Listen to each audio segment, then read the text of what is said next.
పైన 24లో కంప్లైంట్ పెట్టినా. ఆయన నన్ను చాలా హారాస్మెంట్ చేస్తున్నాడు అని. దానికి స్పందించి అప్పుడు యువరాజ్ సార్ సిఏ సార్ ఉన్నారు.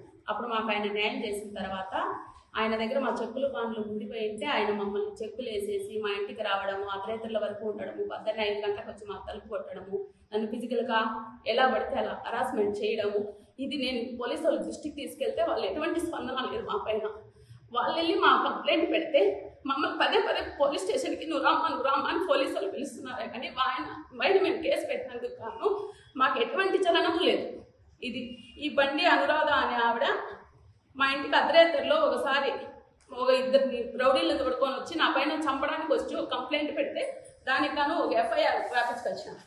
అది పోయి ఈరోజు అన్ని వాళ్ళకి నేను డబ్బే బాకీ లేదు అయినా మా ఇంటికి వచ్చి అర్ధరాత్రిలో 2 గూండాలను తోడుకొని వచ్చి నన్ను కొడసడానికి వచ్చారని కంప్లైంట్ పెడితే ఇప్పుడు మళ్ళీ మా ఇంటికి రావడము, నన్ను ఆడంటే ఆడ బదనాం చేయడము, వాళ్ళ ఇంటైనా నాకు ఏటలు కొట్టడం అలవాటే, నిన్ను అట్లా కొట్టి చంపేస్తానని బెదిరించడము, అలా హరాస్మెంట్. ఈమెయితే అసలు ఈమెకు నాకు ఎటువంటి లేవాదేవీ లేదు. ఈవిడ మేము ఎక్కడో గుడికి వెళ్తే సోషల్ మీడియాలో మా పేరు పెట్టి మా పరుగులు అన్నీ తీసేసి నాశనం చేసి నా భర్త నా కొడుకు నువ్వు చచ్చిపో, సూసైడ్ చేసుకొని చచ్చిపో, నీకు నేను వదిలేస్తానని నన్ను ఇంట్లో ఉండనివ్వడం లేదు, నన్ను బయట తరలిస్తున్నారు. ఈవిడ పైన మేము వెళ్ళి ఒక కంప్లైంట్ పెడితే ఆ కంప్లైంట్ తీసుకోలేదు పోలీసు వాళ్ళు, ఎటువంటి విచారణ చేయలేదు. 1 నెల రోజులైంది నేను కంప్లైంట్ పెట్టి, ఇంతవరకు స్పందన లేదు మాకు. తర్వాత ఈ ఏకాంబరం రెడ్డి పైన ఎన్ని కేసులు పెట్టామంటే అన్ని కేసులు, ఎన్నిసార్లు పేపర్లో వచ్చింది వీళ్ళ పైన, ఎవరు పట్టించుకోవడం లేదు. వీళ్ళైతే ₹1,00,000 అప్పిచ్చి 10.5 లక్షల రూపాయలు నా దగ్గర డబ్బులు తీసుకొని మళ్ళీ నేనే చీటీలు కట్టితే వాళ్ళ దగ్గర నా డబ్బులే 10 లక్షలు వాళ్ళ దగ్గర ఉండుకొని ఒక సెక్యూరిటీ కోసం ఒక చెక్ ఇస్తే నన్ను 10 లక్షలకు ఒక చెక్కు, 6 లక్షలకు ఒక చెక్కు వేసి నన్ను వాళ్ళ ఇంటికి రావడము, ఎలా పడితే అట్లా లాగడము, ఇది చేయడము. నువ్వు మేము చెప్పింది చెయ్యి, నాకు గవర్నమెంట్ ఎంప్లాయీలు తెలుసు, వాళ్ళ దగ్గరికి వెళ్తే కానీ మా అప్పు రుణమాఫీ అవుతుంది, నువ్వు చెయ్యి, ఈ వర్క్ చెయ్యి, సెక్స్ వర్క్ చెయ్యి అని నన్ను ఫోర్స్ఫుల్ చేస్తున్నా. ఈ ఏకాంబరం రెడ్డి కానీ ఏది కూడా కానీ వీళ్ళు దీనికి అంతా హెడ్ ఆఫ్ డిపార్ట్మెంట్ కాదరవల్లి, ఒక కాదరవల్లి అయిన ఒక ఆయన ఉన్నాడు, ముస్లిమ్స్ ఆయన 5,000 10,000 డబ్బులు ఇవ్వడం ఆడవాళ్ళ దగ్గరికి వెళ్ళి ఈయన దగ్గర పడుకోండి వాడి దగ్గర పడుకోండి అని అందరికి బ్రోకరేజ్ చేయడం. ఈ బ్యూటీషియన్ ఆవిడ వాళ్ళ ఇల్లు బ్రోకరేజ్కి కేర్ ఆఫ్ అడ్రస్ ఈవిడ వాళ్ళ ఇంటైనా వాళ్ళు అందరూ మమ్మల్ని ఒక్కొక్క ఒంటరిగా ఉండే ఆడవాళ్ళు, మా ఆయన బెంగళూరులో జాబ్ ప్రకారం కోసం అక్కడ ఉన్నాడు, వీళ్ళు ఒక్కొక్కరిని టార్గెట్ చేయడము, 5,000 తీసుకుంటే 10 లక్షలకు చెక్ వేసేయడము, మనకు కొట్టడం, హరాస్మెంట్ చేయడము, మా దగ్గరికి వస్తామని అడగడము, రాత్రిలో 1 గంట వరకు మా ఇళ్లలో కూర్చోవడము, మళ్ళీ మేమేమైనా వాళ్ళకి మాట్లాడితే మా రికార్డులు అన్నీ పెట్టుకొని మీ దగ్గర కావాలంటే మేము అన్ని ఎవిడెన్స్ ఇస్తాం, వాళ్ళు ఏమేమి మాట్లాడినారు, ఎంత అరాచకంగా మాట్లాడినారు. బెంగళూరుకి పంపించడానికి కూడా వాళ్ళు రెడీ, 20,000కి రారు, 30,000కి రారు ఆడవాళ్ళు అని బ్రోకరేజ్ చేయడం, వీళ్ళందరూ బ్రోకరేజ్ చేయడమే, మళ్ళీ ఫైనాన్స్ ముసుకేసుకొని తిరగడం. సొసైటీలో మా లాంటి వాళ్ళు ఇంకా 20 మంది ఉన్నారు, అందరూ రాలేక ఈ మీడియాలో ఎక్కడికి దారి తీస్తుందో అనేసి మేము సతమతం అయిపోయి నేను చచ్చిపోవడానికైనా సిద్ధం, నా శవమన్నా చూస్తే పోలీస్ డిపార్ట్మెంట్ కరుణిస్తుంది. కానీ మీకు వచ్చిన మీడియా మిత్రులకి ఎందుకు చెప్తానంటే శవం లేస్తే కానీ పోలీస్ డిపార్ట్మెంట్ పట్టించుకోదనేది మాకు అర్థమైంది. ఒక 50 సార్లు వెళ్ళింటాను నేను పోలీస్ స్టేషన్కి, ఒక 50 సార్లు. ఆనంద్ అనే ఆయన దగ్గర మేము ₹1,00,000 డబ్బులు తీసుకొని 10.5 లక్ష వడ్డీ కట్టించుకున్నాము. కట్టిస్తే భూమి రాసినాం కొత్తపల్లిలో. కట్టిస్తే మంజు వీళ్ళ భార్య భర్త ఈయన వచ్చి బ్రోకరేజ్ చేయమంటారు నన్ను. ఈమెకు బ్యాంక్ ఎంప్లాయీస్, గవర్నమెంట్ ఎంప్లాయీస్ అందరూ ఈవిడికి బాగా తెలుసు, అందరూ గవర్నమెంట్ ఎంప్లాయీసే. అందరూ వెళ్తే 40,000 50,000 ఇస్తారు, వెళ్ళు మా అప్పు తీర్చు, మాకు ఈ అప్పు ఈ విధంగా తీర్చు అని నన్ను చాలా ఫోర్స్ఫుల్ చేస్తుంది ఈవిడని. ఆయన పేరు మా ఆనంద్, ఆయమ్మ పేరు మంజుల. ఈయన మటన్ కొడతాడు శేషప్ప తోటలో, బట్టి హరినాథ్. వీళ్ళ పైన మా ఇంటికి వీళ్ళ భార్య బండి అనురాధ అనే ఆవిడ మా ఇంటికి ఇద్దరిని మర్డర్ చేసేదానికి ఇద్దరిని పిలుచుకొచ్చి ఎఫ్ఐఆర్ కూడా కట్టించినాం మేము. కట్టిస్తే ఇప్పుడు మళ్ళీ మేము ఎఫ్ఐఆర్ కట్టించిన తర్వాత కూడా మమ్మల్ని కోర్టుకు లాగేయడము, అసభ్యకరంగా మాట్లాడడము, ఈయన వచ్చి నాకు మటన్ కొట్టడం అలవాటే, నిన్ను కూడా అట్లా నరికి కుప్ప పోసి అమ్మేస్తా అని నన్ను బెదిరించడం. ఈయన చేయకపోతే కన్నా మాకు నువ్వు ఎందుకు పెట్టించినావు కేసు అని పెట్టడం. ఈయన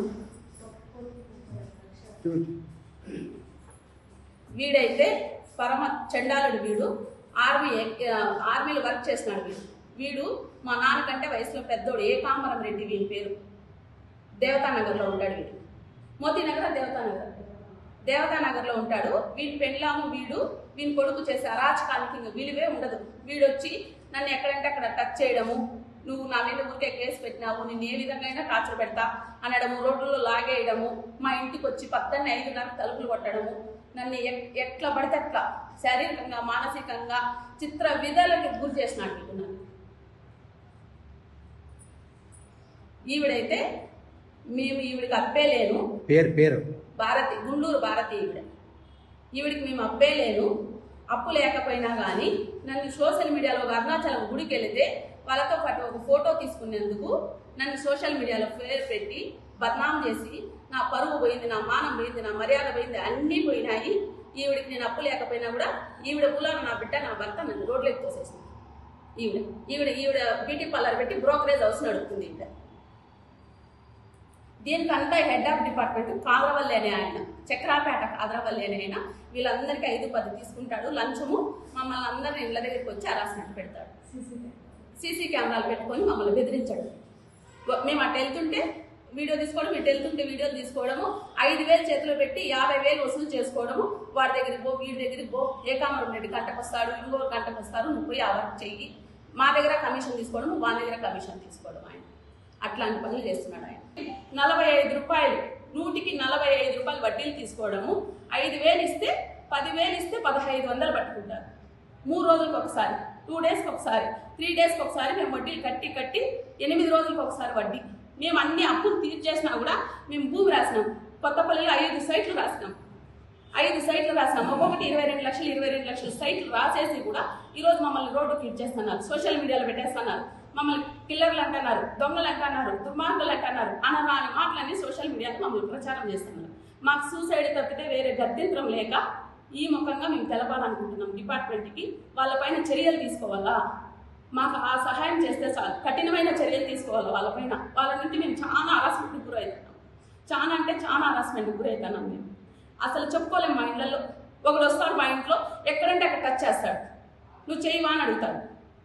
నాకు డబ్బు కట్టే అయితే నువ్వు నా దగ్గర పడుకోవద్దు, నువ్వు డబ్బు కట్టి. ఇది ఎవరు చెప్పుకుంటాం మేము? ఇళ్ళలో చెప్పుకోలేము, బయట చెప్తే మమ్మల్ని హేళనగా చూస్తారు. ఈ ఏకాంబరం రెడ్డి అయితే ఎక్స్ ఆర్మీ, ఆయన ఆర్మీలో ఒక పని చేసి వచ్చి వాడు మాట్లాడే మాటకు అర్థం మిద్ది ఉండదు. వాళ్ళ కొడుకును కూడా వేసుకొని వచ్చేసారు మా ఇంటికి. ఈ టమాటా మార్కెట్ ఆనంద్ అయితే వీడు ఇంకా నికృష్టుడు. వీడు 50 రూపాయలు వడ్డీలు తీసుకుంటాడు. ఈమె బ్యూటీషియన్ చేస్తుంది, ఒక ఐబ్రో చేస్తే 50 రూపాయలు వస్తుంది ఈవిడికి. ఈవిడ లక్షలు ఇచ్చేసింది. మైనార్టీ బిడ్డ పైన కేసు పెట్టి కేసులు కట్టించింది ఆవిడ. మైనార్ పిల్లాడి పైన కేసులు కట్టించింది ఆవిడ. కోర్టు కేసేసింది. కేసు చెప్పుకోలేక మాలాంటి వాళ్ళు ఇంకా బాధితులు 20 మంది ఉన్నారు. 20 మంది పైన వాళ్ళు సాధిస్తున్నారు. 13 మందితో కంప్లైంట్ పెట్టినాం. ఈ కంప్లైంట్కి గాను ఇదిగోండి కొత్తపల్లిలో జాగా తీసిచ్చిన ఈసీ మేము రాసిపెట్టి మేము అబద్ధం చెప్పడంలే. ఆయన ఏకాంబరం రెడ్డి పైన మేము పెట్టిన కంప్లైంట్కు ఇదిగోండి అప్పుడు 24లో మేము కంప్లైంట్ పెడితే ఈ కంప్లైంట్ పెట్టినందుకు ఆయన మాకు నరకం ఎట్లుంటుందో అట్లా చూపిస్తాడు ఆయన. ఈ కంప్లైంట్ 24లో మేము పెట్టినందుకు ఎట్లా ఆడవాళ్ళందరినీ బ్లాక్మెయిల్ చేయడము. ఇదిగోండి మంజు వాళ్ళ దగ్గర మా చెక్కులు బండ్లు ఉన్నాయి, మాకు రిటర్న్ ఇవ్వండి, మీకు భూమి రాసేసినామంటే ఇవ్వకపోగా మాకు మళ్ళీ harassment.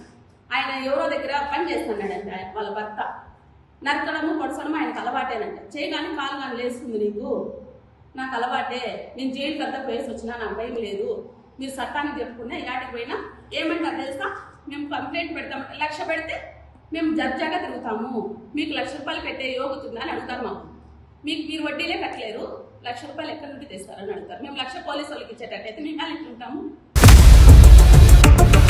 India Pakistan ఉద్రిక్తతలపై latest updates కోసం డౌన్లోడ్ చేసుకోండి RTV లైవ్ యాప్.